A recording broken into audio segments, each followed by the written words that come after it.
the person who is entrusted with bringing water to the family are typically women, and they have to walk long distances and carry very heavy stuff in order to meet the needs of their households.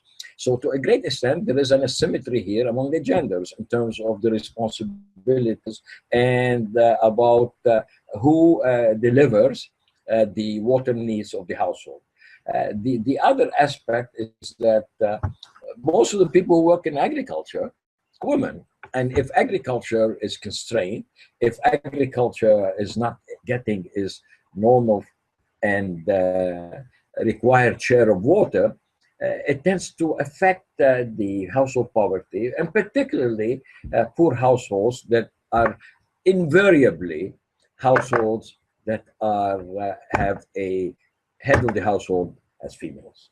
You have to bring women to come to these things. So quite often the males, we were basically supportive, trying to field the questions that were basically administered by females.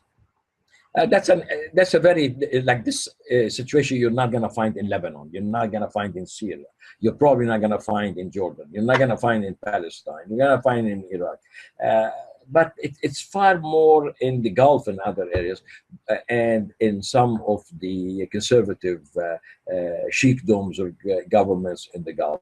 But in the region where I worked mostly, it was not as much pressing an issue. But when we went to some areas in Egypt, in the Sa'id, in the rural area, and when we come to talk about these issues in the Gulf, we felt that that separation between male and female is a little bit more stringent.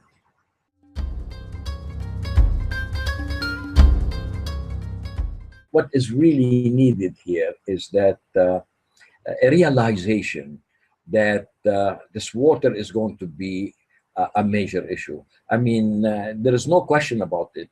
The Nile Basin now with Ethiopia is building this Renaissance dam is going to affect the share of Egypt.